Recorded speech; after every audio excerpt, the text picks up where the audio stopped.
दोस्तों आप सभी का सक्सेस मस्ट में स्वागत है। आज की वीडियो में हम कवर करने वाले हैं फिजिक्स यानी भौतिक विज्ञान के उष्मा से टॉप 50 क्वेश्चन। दोस्तों जो परीक्षाओं में बार बार पूछे जाते हैं, इसलिए वीडियो को अंत तक जरूर देखें। चलिए वीडियो स्टार्ट करते हैं। पहला प्रश्न है, निम्नलिखित में कौन उष्मा का सबसे अच्छा सुचालक है? आंसर हो जाएगा समुद्र का जल। ऑप्शन सी आपका आंसर हो जाएगा समुद्र का जल। अगला प्रश्न है, आणविक संगठन के द्वारा उष्मा का संप्रेषण क्या कहलाता है? आंसर हो जाएगा संवहन। ऑप्शन बी आपका आंसर हो जाएगा संवहन। अगला प्रश्न है, निम्नलिखित द्रवों में कौन सा उष्मा का सबसे अच्छा चालक है? आंसर हो जाएगा पारा। ऑप्शन ए आपका आंसर हो जाएगा पारा। अगला प्रश्न है, सूर्य विकिरण का कौन सा भाग सोलर कुकर को गर्म कर देता है? आंसर हो जाएगा अवरक्त किरण। ऑप्शन बी आपका आंसर हो जाएगा अवरक्त किरण। अगला प्रश्न है, शीतकाल में कपड़े हमें गर्म रखते हैं क्योंकि? आंसर हो जाएगा शरीर की ऊष्मा को बाहर जाने से रोकते हैं। ऑप्शन डी आपका आंसर हो जाएगा शरीर की ऊष्मा को बाहर जाने से रोकते हैं। अगला प्रश्न है, धूप से बचने के लिए छाते में रंग संयोजन निम्नलिखित में से कौन सा सबसे उचित है?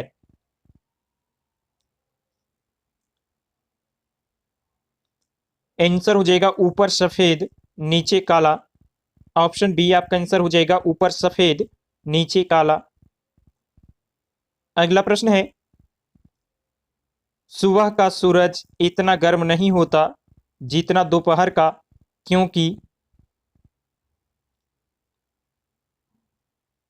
आंसर हो जाएगा सुबह के समय सूरज की किरणों को अंतरिक्ष में अधिक दूरी तय करनी पड़ती है। ऑप्शन डी आपका आंसर हो जाएगा सुबह के समय सूरज की किरणों को अंतरिक्ष में अधिक दूरी तय करनी पड़ती है। अगला प्रश्न है, ग्रीष्मकाल में हमें सफेद वस्त्र धारण करने की सलाह दी जाती है क्योंकि? आंसर हो जाएगा सफेद वस्त्र ताप का कम अवशोषण करते हैं। ऑप्शन सी आपका आंसर हो जाएगा सफेद वस्त्र ताप का कम अवशोषण करते हैं। अगला प्रश्न है, ऊनी कपड़े सूती वस्त्रों की अपेक्षा गर्म होते हैं क्योंकि वे? आंसर हो जाएगा ताप के अच्छे रोधक होते हैं। ऑप्शन डी आपका आंसर हो जाएगा ताप के अच्छे रोधक होते हैं। अगला प्रश्न है, निम्नलिखित में से किसके द्वारा अधिक ज्वलन पैदा होता है?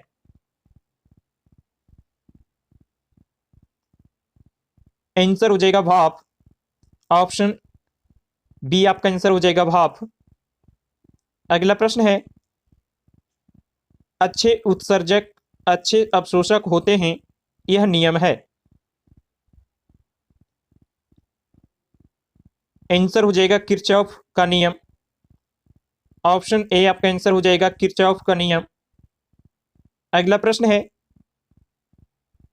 किसी कृष्णिका के एकांक पृष्ठीय क्षेत्रफल से प्रति सेकेंड उत्सर्जित विकिरण ऊर्जा उसके परम ताप के चतुर्थ घात के अनुक्रमानुपाती होती है, यह नियम है?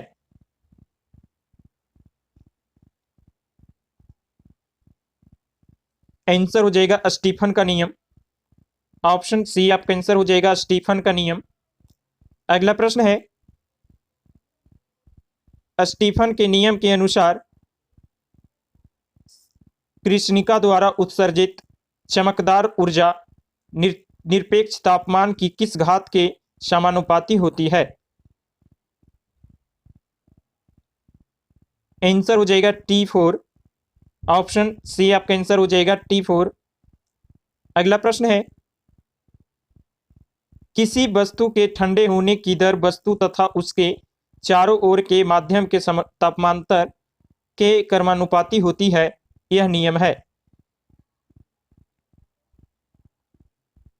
आंसर हो जाएगा न्यूटन का शीतलन नियम। ऑप्शन ए आपका आंसर हो जाएगा न्यूटन का शीतलन नियम। अगला प्रश्न है, थर्मस फ्लास्क के आविष्कारक हैं।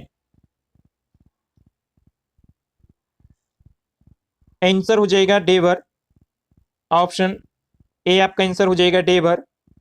अगला प्रश्न है, थर्मस फ्लास्क तरल पदार्थों को लंबे समय तक गर्म रखता है क्योंकि।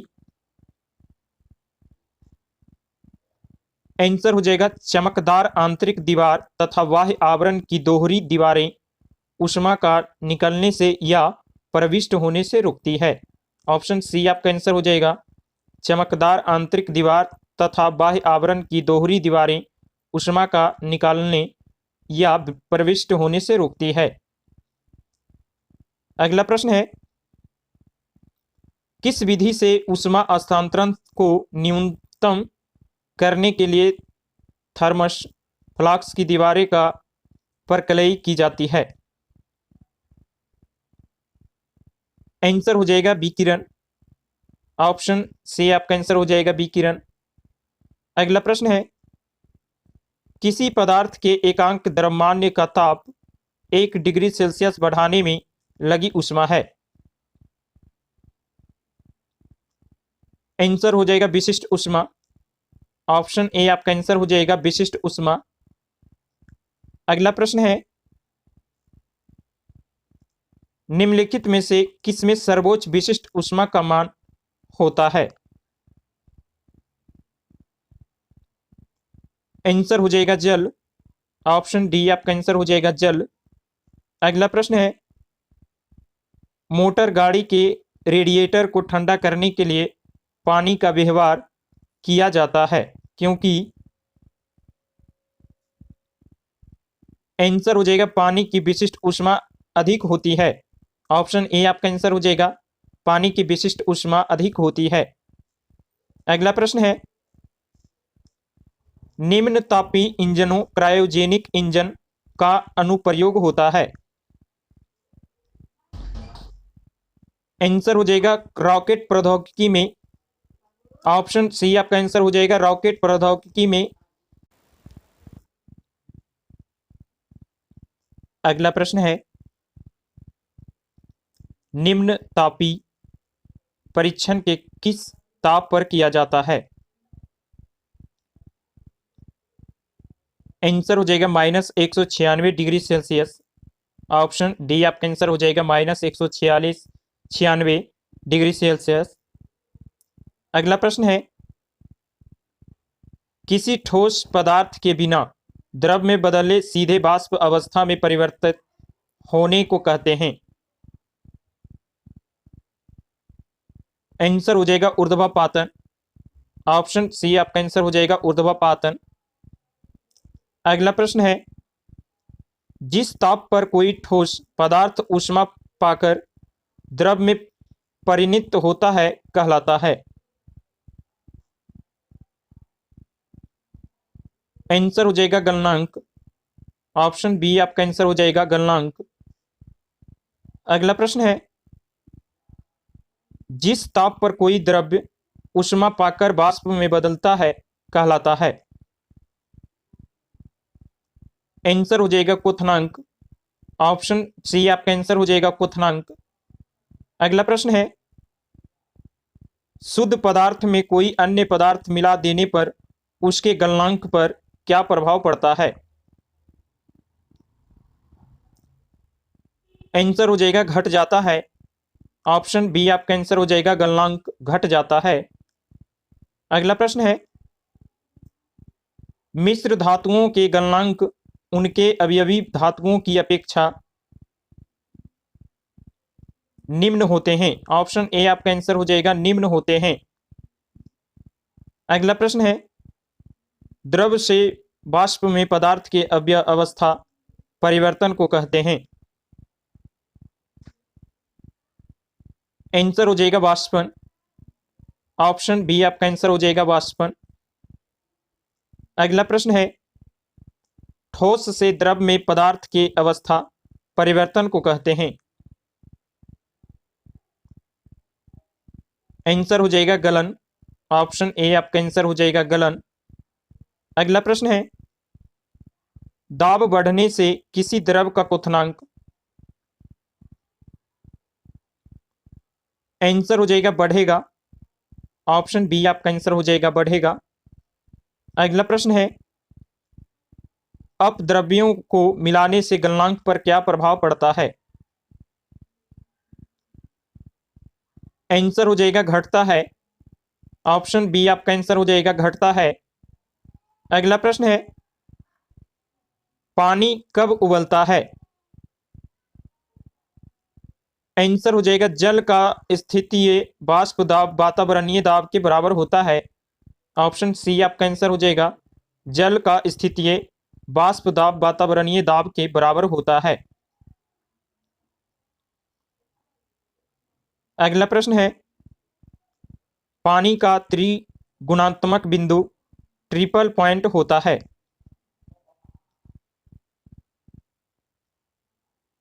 आंसर हो जाएगा 273.16 केल्विन। ऑप्शन सी आपका आंसर हो जाएगा 273.16 केल्विन। अगला प्रश्न है, किसी द्रव का बाष्पीकरण होने से उसका तापमान। आंसर होगा घटेगा। ऑप्शन बी आपका आंसर हो जाएगा घटेगा। अगला प्रश्न है, वह ताप जिस पर बर्फ पानी और वाष्प संतुलन में रहता है कहा जाता है।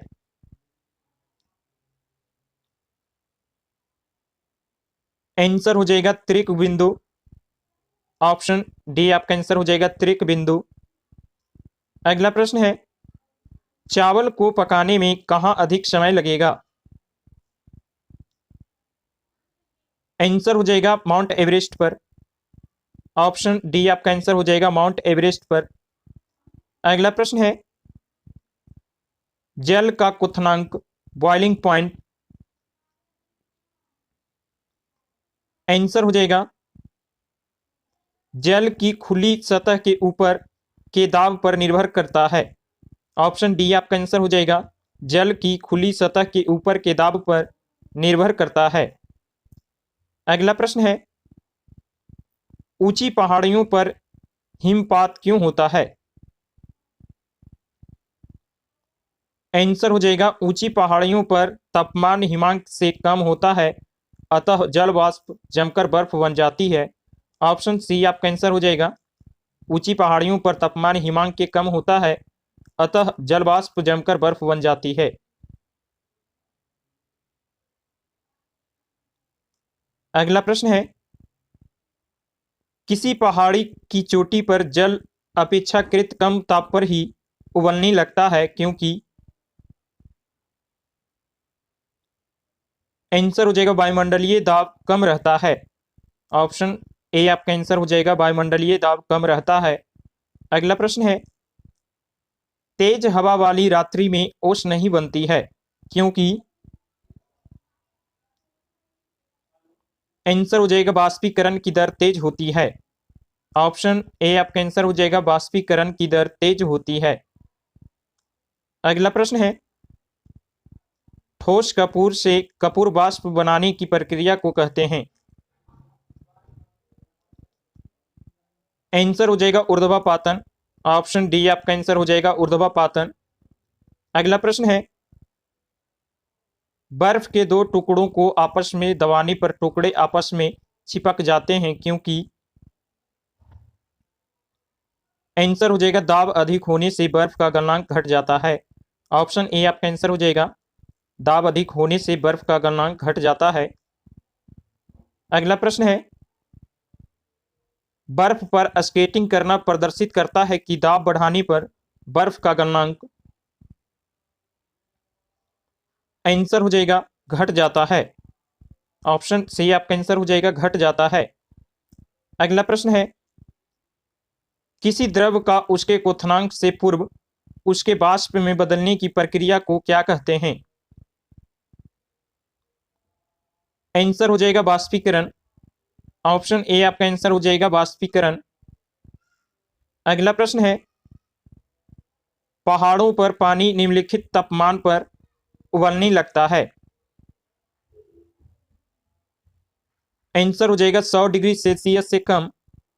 ऑप्शन ए आपका आंसर हो जाएगा 100 डिग्री सेल्सियस से कम। अगला प्रश्न है,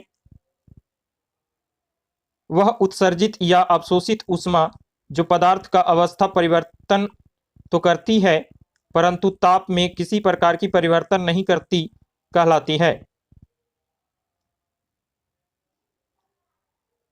आंसर हो जाएगा गुप्त ऊष्मा। ऑप्शन डी आपका आंसर हो जाएगा गुप्त ऊष्मा। अगला प्रश्न है, बर्फ के गलन की गुप्त ऊष्मा का मान होता है। आंसर हो जाएगा 80 कैलोरी प्रति ग्राम। ऑप्शन सी आपका आंसर हो जाएगा 80 कैलोरी प्रति ग्राम। अगला प्रश्न है, वाष्प की गुप्त ऊष्मा होती है। आंसर हो जाएगा 536 कैलोरी प्रति ग्राम। ऑप्शन ए आपका आंसर हो जाएगा 536 कैलोरी प्रति ग्राम। अगला प्रश्न है, भाप से हाथ अधिक जलता है अपेक्षाकृत उबलते जल से क्योंकि। आंसर हो जाएगा भाप में गुप्त ऊष्मा होती है। ऑप्शन ए आपका आंसर हो जाएगा भाप में गुप्त ऊष्मा होती है। अगला प्रश्न है, ऊष्मा गतिकी के प्रथम नियम से संरक्षित होता है। आंसर हो जाएगा ऊर्जा। ऑप्शन बी आपका आंसर हो जाएगा ऊर्जा। अगला प्रश्न है, आंतरिक ऊर्जा की संकल्पना ऊष्मा गतिकी के किस नियम से मिलती है? आंसर हो जाएगा प्रथम नियम। ऑप्शन बी आपका आंसर हो जाएगा प्रथम नियम। अगला प्रश्न है, रुद्धोष्म परिवर्तन एडिवेटिक चेंज में। आंसर हो जाएगा ऊष्मा अपरिवर्तित रहती है। ऑप्शन ए आपका आंसर हो जाएगा ऊष्मा अपरिवर्तित रहती है। अगला प्रश्न है, समतापीय परिवर्तन में। आंसर हो जाएगा ताप अपरिवर्तित रहती है। ऑप्शन बी आपका आंसर हो जाएगा ताप अपरिवर्तित रहती है। अगला प्रश्न है, रेफ्रिजरेटर में थर्मोस्टेट का कार्य क्या है? आंसर हो जाएगा एक समान तापमान बनाए रखना। ऑप्शन सी आपका आंसर हो जाएगा एक समान तापमान बनाए रखना। अगला प्रश्न है,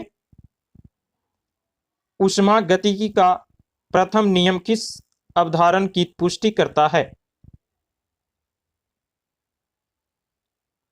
आंसर हो जाएगा ताप संरक्षण। ऑप्शन बी आपका आंसर हो जाएगा ताप संरक्षण। अगला प्रश्न है, सूर्य की सतह का ताप होता है। आंसर हो जाएगा 6000 केल्विन। ऑप्शन सी आपका आंसर हो जाएगा 6000 केल्विन। अगला प्रश्न है,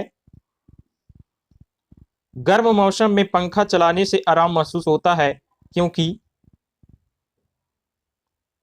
आंसर हो जाएगा हवा पसीना तेजी से बाष्पीकृत होता है। ऑप्शन बी आपका आंसर हो जाएगा हमारा पसीना तेजी से बाष्पीकृत होता है। अगला प्रश्न है, थर्मोस्टेट का प्रयोजन क्या है? आंसर हो जाएगा तापमान को स्थिर रखना। ऑप्शन सी आपका आंसर हो जाएगा तापमान को स्थिर रखना। अगला प्रश्न है, सेल्सियस में माप का कौन सा तापक्रम 300 केल्विन के बराबर है? आंसर हो जाएगा 27 डिग्री सेल्सियस। ऑप्शन बी आपका आंसर हो जाएगा 27 डिग्री सेल्सियस। दोस्तों वीडियो अच्छा लगा हो तो लाइक करें, कमेंट करें और सब्सक्राइब करें।